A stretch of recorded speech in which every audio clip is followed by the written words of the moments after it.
faut que tu prophétises encore sur un grand nombre de peuples et de nations et de langues et de rois. Apocalypse 10, verset 11. ASJH 1889 du Cap Haïtien.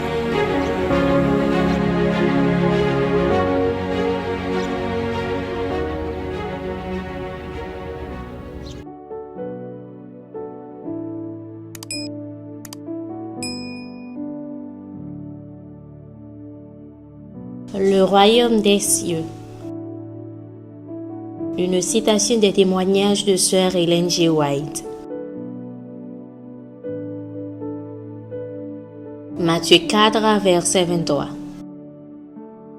Jésus parcourait toute la Galilée, enseignant dans les synagogues, prêchant la bonne nouvelle du royaume. Puis, ayant ouvert la bouche, il les enseigna et dit: Heureux les pauvres en esprit, car le royaume des cieux est à eux. Matthieu 5, versets 2 et 3. Ces paroles retentissent aux oreilles de la foule étonnée comme une doctrine étrange et nouvelle.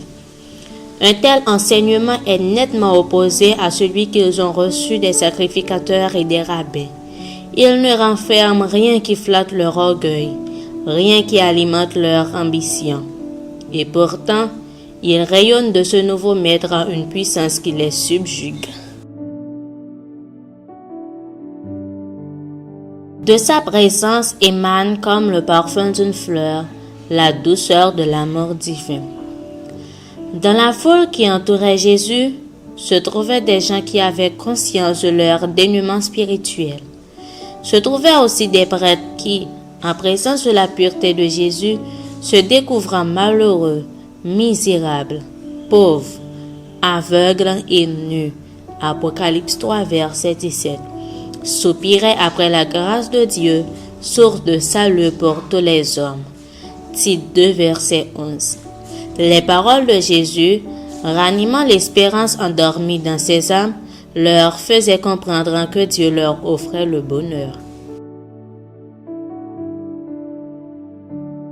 Parlant des pauvres en esprit, Jésus déclare que le royaume des cieux leur appartient. Ce règne n'est pas temporel et terrestre comme ses auditeurs l'espéraient. Le Fils de l'homme voulait leur faire comprendre en quoi consiste ce royaume spirituel de l'amour, de la grâce, de la justice, dont il était le symbole vivant, royaume destiné aux pauvres en esprit, aux débonnaires, aux persécutés, qui en sont les sujets et auxquels il appartient. Tous ceux qui sont conscients de leur profond dénuement spirituel trouveront justification et force en regardant à Jésus. Il nous invite à échanger notre misère contre les richesses de sa grâce. Nous ne méritons pas l'amour de Dieu, mais Jésus-Christ, notre avocat, se charge de sauver parfaitement tous ceux qui viennent à lui.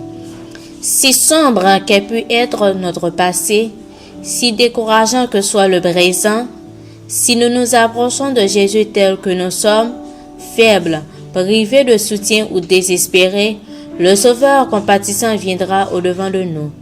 Il nous entourera de ses bras avec amour pour nous présenter au Père, revêtus de son propre caractère comme d'un vêtement éclatant. Puissance de la grâce, page 9, paragraphe 2 à 5.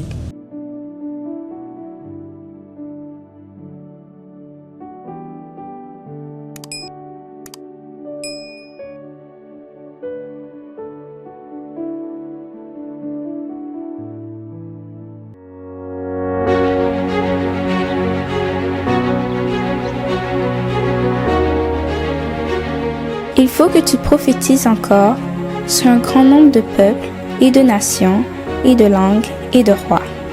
Merci d'avoir écouté cette présentation. Si vous souhaitez prendre part à la mission que Jésus-Christ confie à notre Église, contactez-nous via les coordonnées suivantes: ASJH 1889, caphaïtien@gmail.com, pour WhatsApp 509 32 32 41 42.